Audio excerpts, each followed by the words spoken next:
19세기 독일의 철학자 쇼펜하우어라고 하는 철학자가 쓴 대표적인 책 의지와 표상으로서의 세계라고 하는 책에서 그는 이런 말을 했습니다. 하나의 소원이 채워지더라도 적어도 10가지 소원은 채워지지 않은 채로 남는다. 따라서 욕망은 오래 계속되며 요구 또한 끝없이 계속된다. 그 충족은 일시적이고 극히 작다. 아무리 궁극적인 만족이라 해도 표면적일 뿐이고 하나의 소원이 채워지면 곧 새로운 소원이 생긴다. 소망한 대상을 얻어도 줄어들지 않는 지속적인 만족은 도저히 얻을 수 없다. 그렇게 말을 했습니다. 죄 가운데 빠진 인간은 일평생 자기의 이기적인 소원을 이루기 위해 살아가지만 소원에 대한 욕심은 끝이 없기 때문에 만족할 수가 없습니다. 심지어 잠언 30장 1절 말씀에 거머리에게는 2딸이 있어 다오다오 하느니라.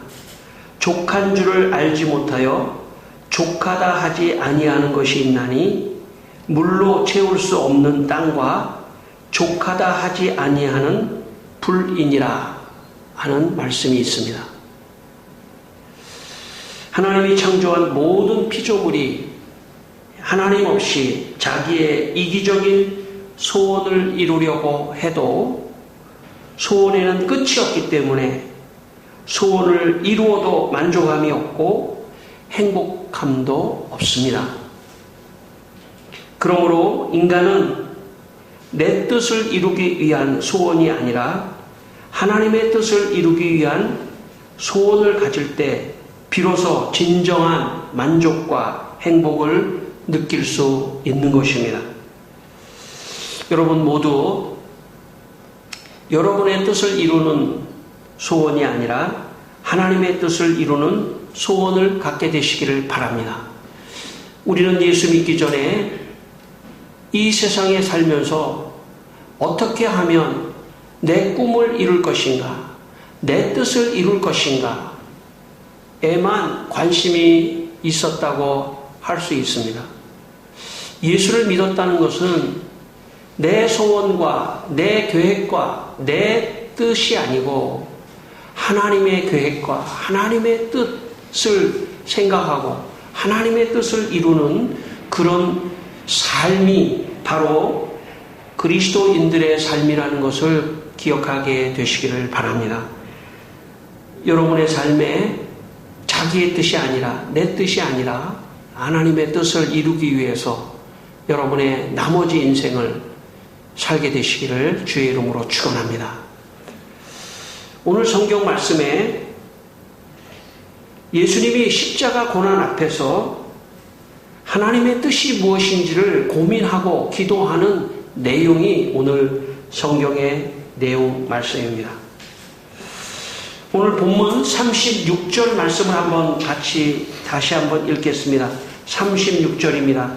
이에 예수께서 제자들과 함께 겟세마네 하는 곳에 이르러 제자들에게 이르시되 내가 저기 가서 기도할 동안에 너희는 여기 앉아 있으라 하시고. 오늘 예수님께서 십자가 앞에서 너무나 고민이 되고 너무나 슬프고 너무나 힘들어서 예수님이 겟세마네라 하는 동산에 올라 기도하셨다고 말씀합니다. 오늘 37절 38절에 보시면 예수님이 고민하고 슬퍼하셨다. 그리고 매우 마음이 고민하고 죽게 되어 있었다. 이렇게 기록하고 있습니다.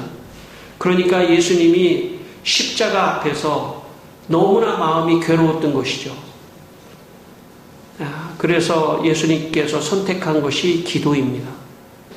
여러분, 기도라고 하는 것은 마음이 힘들고 고민스럽고 또 죽게 되었을 때 기도를 통해서 하나님을 의지하고 하나님을 만나고 또 하나님과 함께하는 그런 놀라운 시간입니다.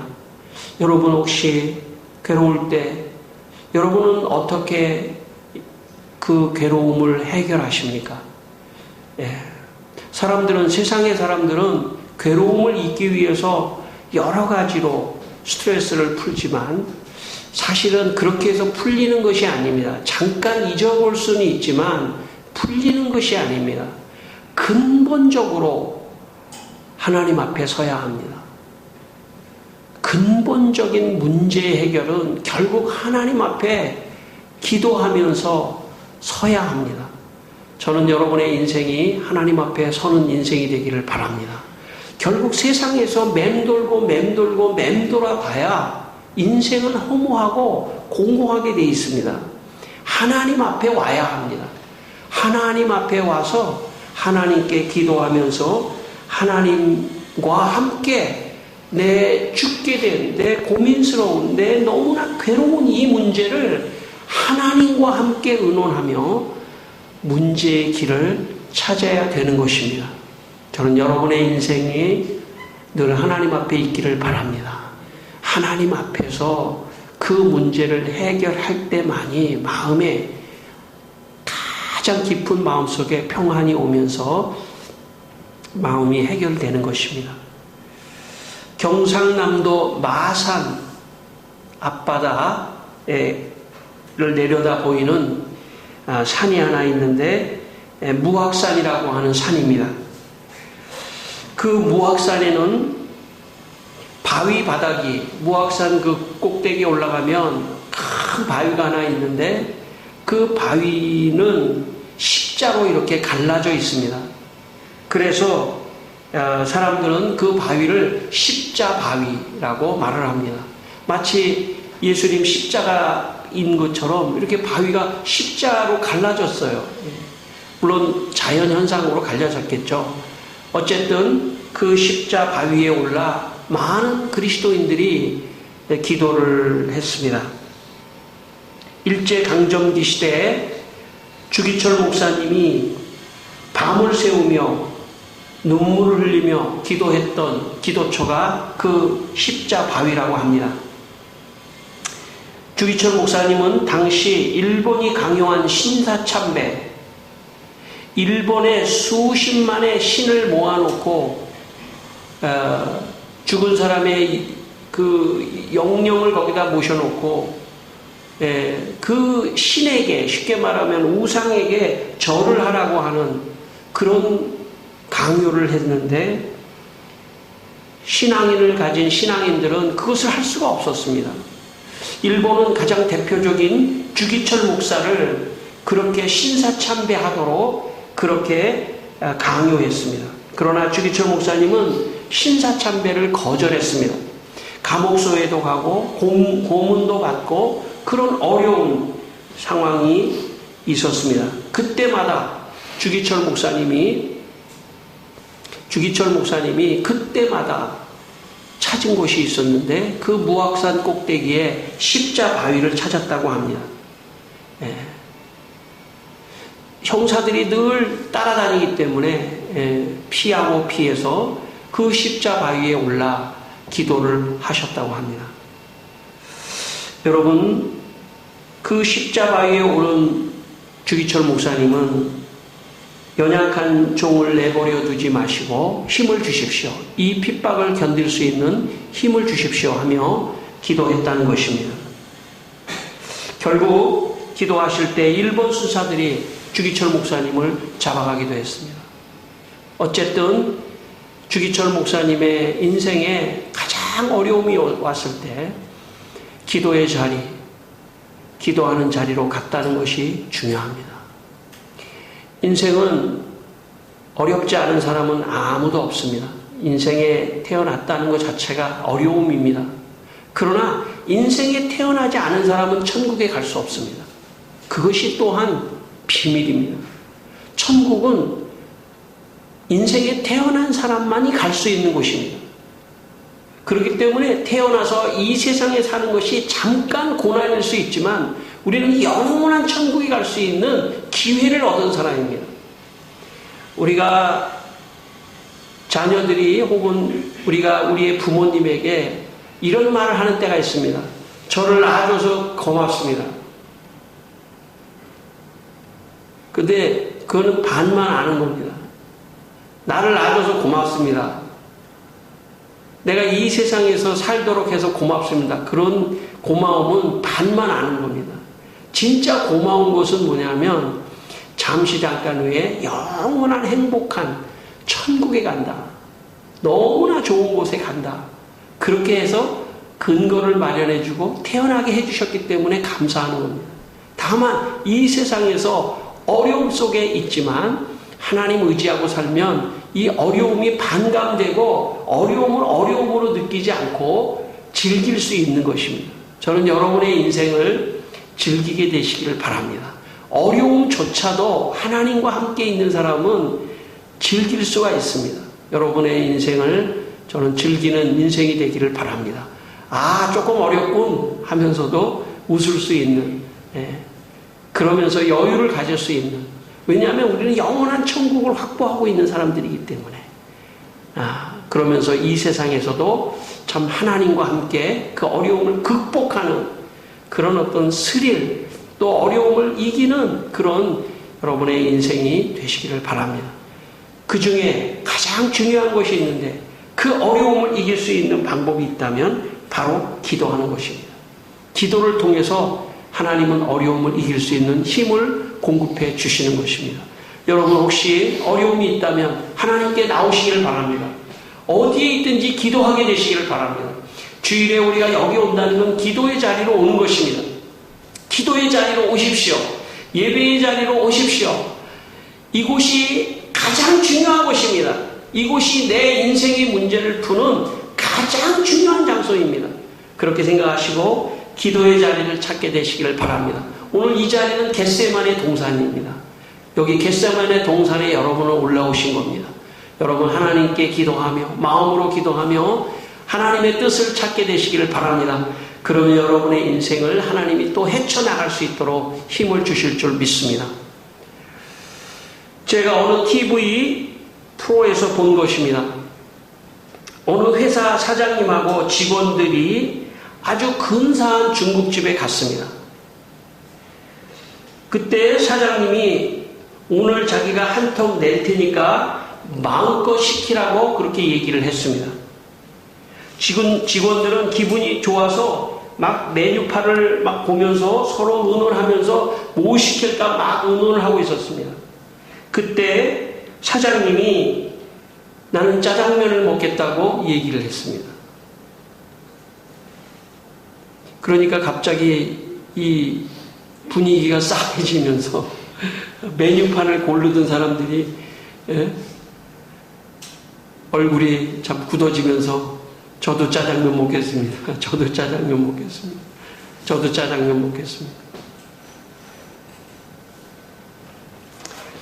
이 아마 코미디 프로 같은 걸로 기억하는데 이것은 무엇을 말하려고 하는 것이냐면 이 프로를 통해서 무엇을 말하려고 하는 것이냐면 다른 사람을 배려하거나 생각하지 않고 자기중심적으로 살아가는 어처구니 없는 그 사장님을 풍자하는 그런 코미디라고 생각합니다.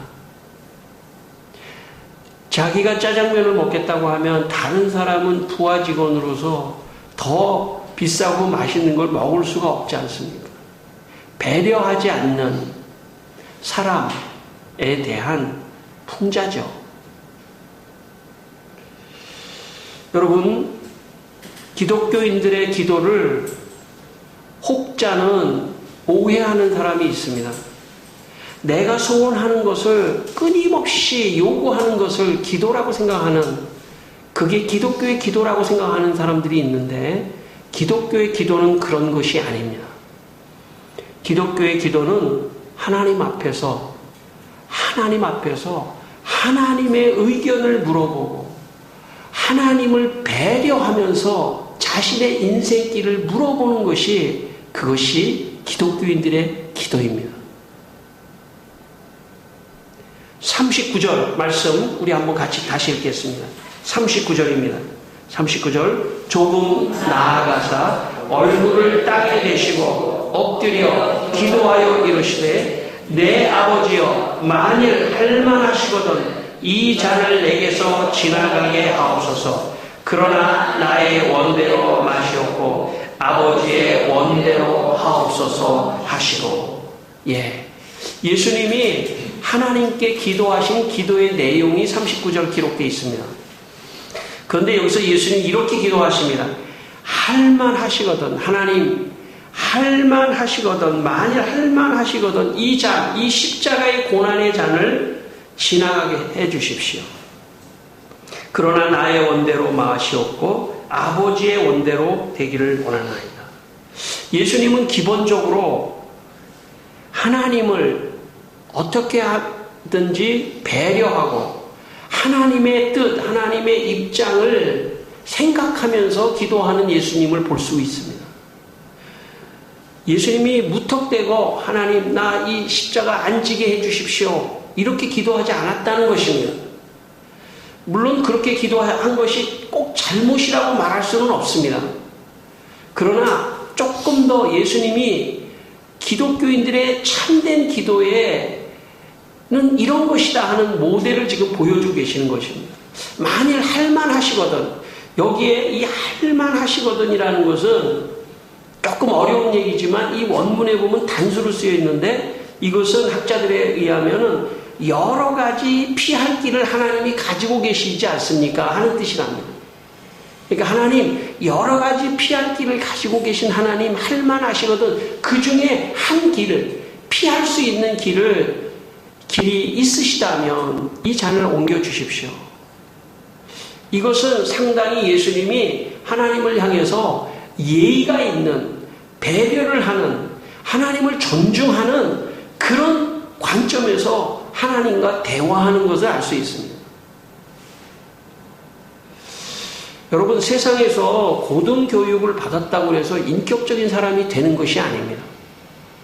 많이 배우고 좋은 학교를 나왔다고 해서 인격이 훌륭하고 성품이 훌륭한 것이 절대 아닙니다. 미국의 어떤 학자들은 하버드에서 공부해서 하버드 대학을 나온 사람들이 더 사기꾼이 많다 할 정도로 비례하는 것이 아닙니다.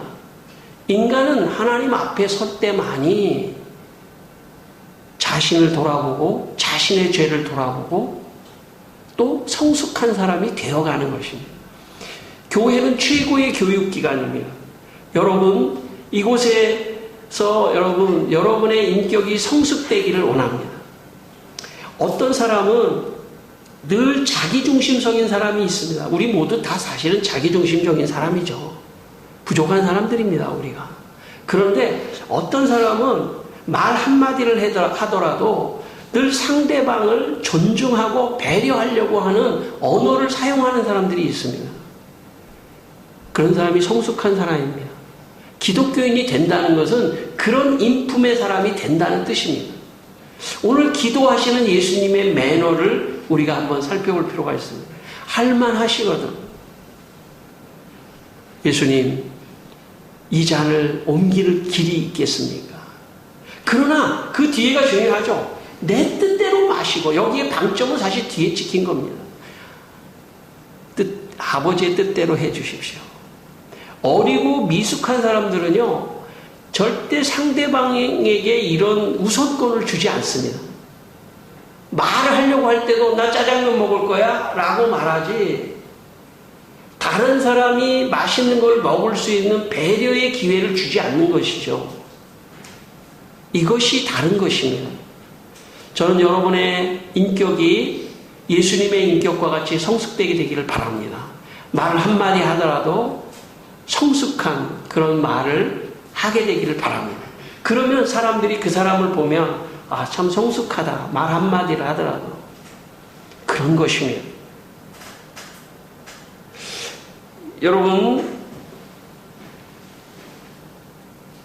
오늘 39절 말씀 말고 여러분 42절 말씀 한번 42절 말씀을 한번 다시 읽겠습니다. 42절 말씀입니다. 다시 두 번째 나아가 기도하여 이르시되 내 아버지여 만일 내가 마시지 않고는 이 잔이 내게서 지나갈 수 없거든 아버지의 원대로 되기를 원하나이다 하시고 여기 두 번째 나아가셨을 때는 조금 더 예수님이 더 성숙한 기도의 모습을 보입니다.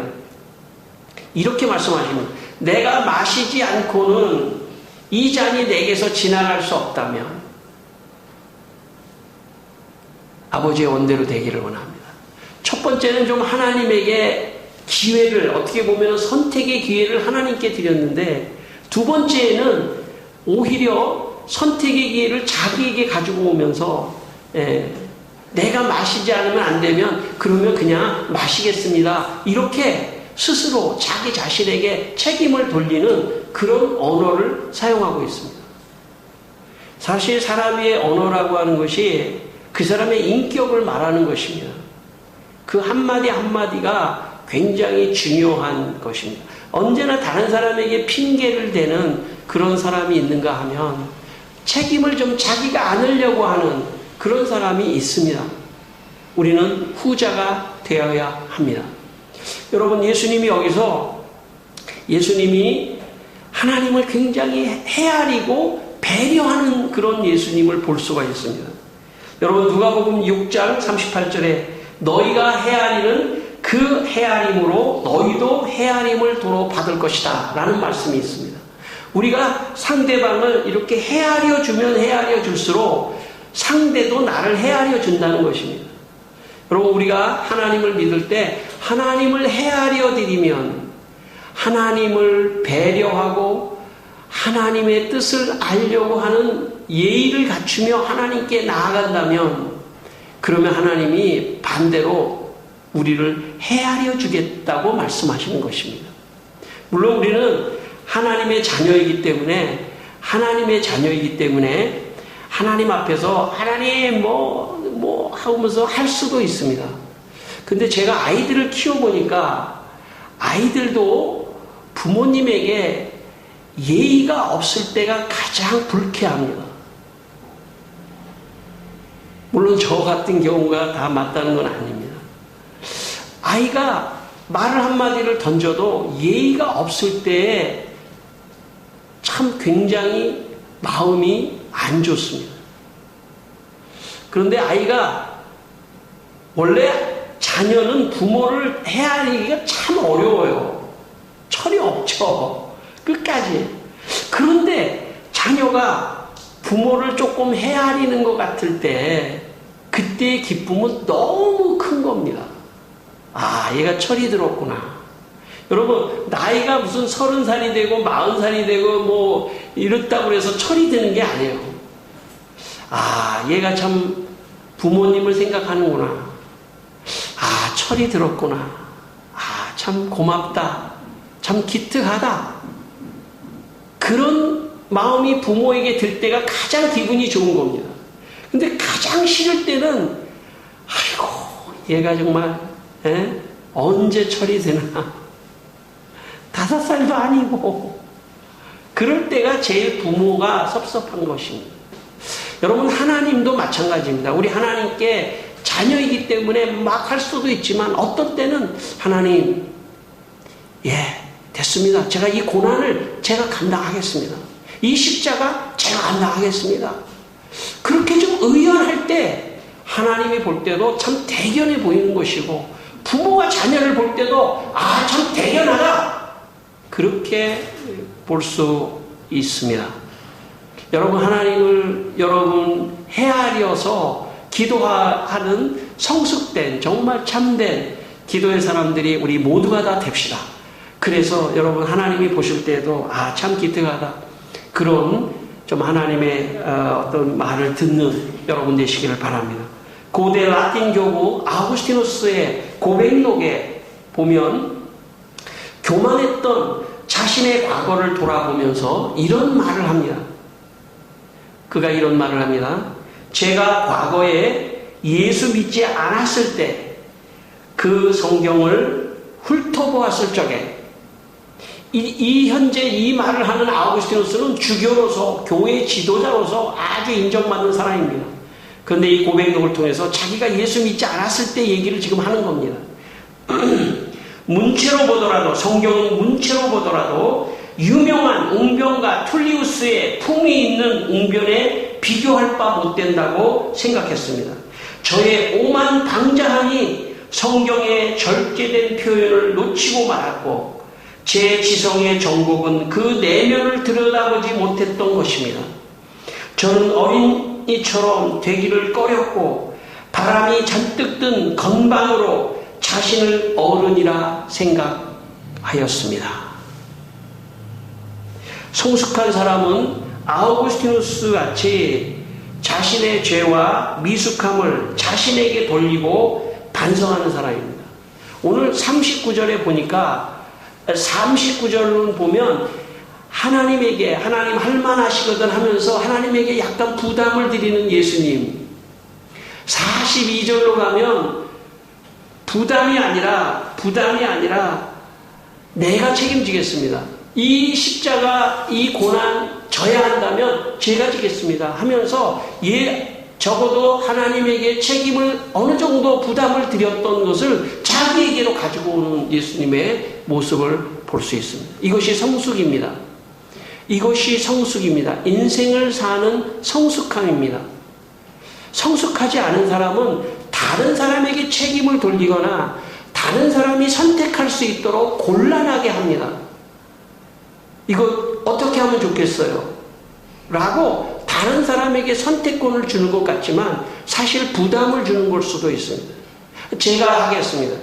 제가 감당하겠습니다 하는 것은 책임성을 자기에게로 가지고 오는 것입니다.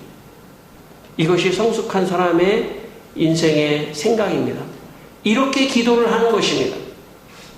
이렇게 기도할 때 바로 하나님께서 참된 기도라고 예수님의 기도를 통해서 우리에게 가르쳐주는 것입니다. 이것도 기도만의 문제가 아닙니다. 인생의 원리입니다. 여러분이 살고 있는 모든 곳에서 우리 모두가 오늘 하나님의 말씀 앞에 서 있습니다. 여러분, 다른 사람을 배려하는 그리고 책임성을 자기에게로 가져오고 자기의 부족함을 보면서 여러분 인생을 꾸려가게 되기를 바랍니다.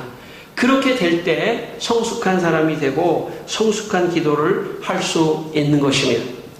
오늘 44절 한번 읽겠습니다. 44, 45절 두 절 다시 한번 읽겠습니다. 또 그들을 두시고 나아가 세 번째 같은 말씀으로 기도하신 후 이에 제자들에게 오사 이르시되 이제는 자고 쉬라. 보라 때가 가까이 왔으니 인자가 죄인의 손에 팔리느니라.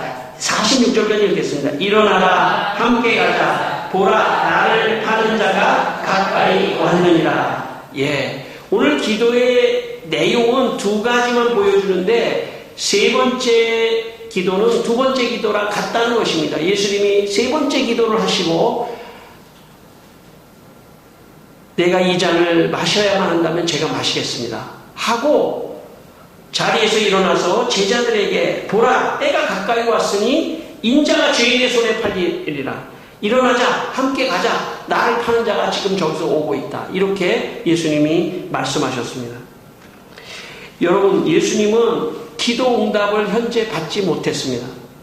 외적으로 하나님께서 하늘에서 음성을 들려주시면서 이렇게 해라 저렇게 해라 하는 기도 응답을 받지 않은 상태입니다. 외적으로는 기도 응답을 받지 않았지만 내적으로는 기도 응답을 받으셨습니다. 내적으로는 기도 응답을 예수님이 받으셨습니다. 1956년 외국 유학을 마친 기독교 교육자 고 전영창 교장 선생님께서 유명 대학의 부학장을 거절하고 부채가 많은 경남에 소재한 시골의 학교 거창고등학교를 선택했습니다. 거창고등학교의 교장을 선택했습니다. 그리고 그 교장 선생님이 만든 거창고등학교 직업 선택의 10계명이라고 하는 계명을 만들어 학생들에게 가르쳤습니다. 1계명, 월급이 적은 쪽으로 직업을 택하라. 2계명, 내가 원하는 것이 아니라 나를 필요로 하는 것을 택하라. 3계명, 승진의 기회가 거의 없는 쪽을 택하라. 4계명, 모든 것이 갖추어진 것을 피하고 처음부터 시작해야 하는 황무지를 택하라. 5계명, 악플 다투어 모여드는 곳은 절대 가지 마라. 아무도 가지 않는 곳으로 가라. 6계명, 장래성이 전혀 없다고 생각되는 곳으로 가라. 7계명, 사회적 존경 같은 것은 바라볼 수 없는 곳으로 가라. 8계명, 한가운데가 아니라 가장자리로 가라. 9계명, 부모나 아내나 약혼자가 결사 반대하는 곳이면 틀림없다. 의심치 말고 가라. 10계명, 왕관이 아니라 단두대가 기다리는 곳으로 가라. 그렇게 학생들에게 가르쳤습니다. 지금 현재 제가 거창고등학교를 어저께 검색해서 들어가 봤더니 이 10계명이 거기에 다 있습니다.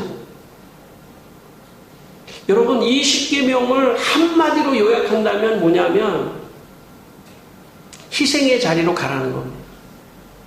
여러분, 이렇게 하는 것은 세상에서는 완전히 반대되는 사람입니다. 여러분, 세상은 월급이 많은 쪽을 택하고 승진의 기회가 없는 것이 아니라 승진의 기회가 있는 것을 택하고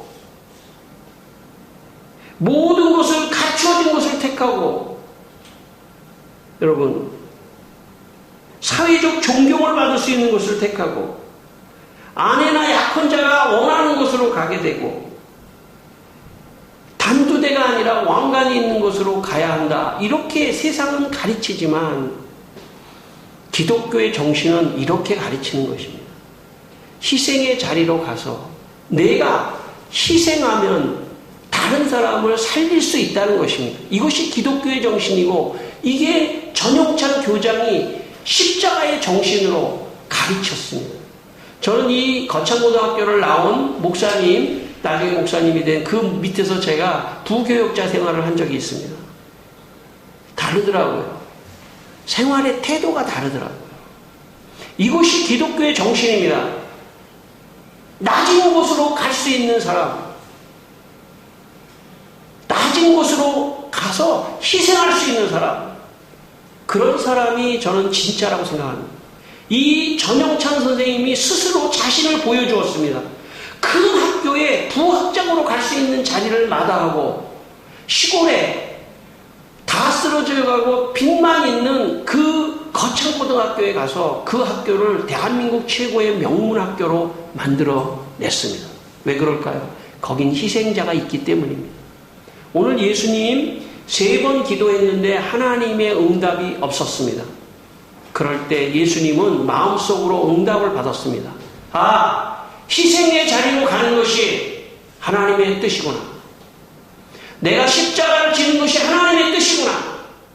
희생의 자리로 가는 것이 하나님의 뜻이구나 하는 하나님의 뜻을 마음으로 응답을 받았기 때문에 일어나자, 나를 파는 자에게 스스로 가서 예수님은 십자가를 지셨던 것입니다. 성도 여러분, 저는 여러분을 존경합니다. 왜냐하면 이 작은 교회, 부담이 될 수 있는 교회, 이 교회에 참석하는 것만으로도 여러분은 이미 인생을 성공하신 분들입니다. 왜냐하면 더 낮은 자리, 희생의 자리에 오셨기 때문에 하나님께서 여러분을 기억하시고 반드시 여러분에게 갚아주시는 은혜가 있을 줄 믿습니다. 여러분의 인생에 하나님을 향하여 기도하며 희생의 자리로 가시는 여러분의 복된 인생이 되시기를 주의 이름으로 축원합니다. 기도하겠습니다. 함께 기도하겠습니다. 하나님 아버지, 이 시간 하나님께 기도합니다. 우리의 인생의 자리에 희생의 자리로 가게 하시고 주님이 십자가 자리로 한 것처럼 우리도 십자가 자리로 갈 수 있도록 도와주시옵소서. 살아계신 하나님, 주님, 우리가 아버지 하나님, 우리 성도들이 하나님 앞에 참 기도할 때에 하나님의 기쁘신 뜻을 헤아리면서 하나님의 뜻을 받드는 것이 기도라고 하는 것을 마음에 깨닫게 하여 주시고, 하나님이여 주님, 아버지 하나님, 주님께서 아버지 하나님 우리 성도들의 마음에 주님 희생의 정신을 갖게 하시고 희생의 마음을 갖게 하시고, 아버지 하나님 주님 더 아버지 하나님 참된 기도를 하는 성도들이 되게 하여 주시옵소서. 아버지 하나님, 오늘 이 시간 우리 귀한 성도들이 여기에 있습니다. 주여 기억하여 주시고 복을 주시고 함께하여 주시옵소서. 아멘.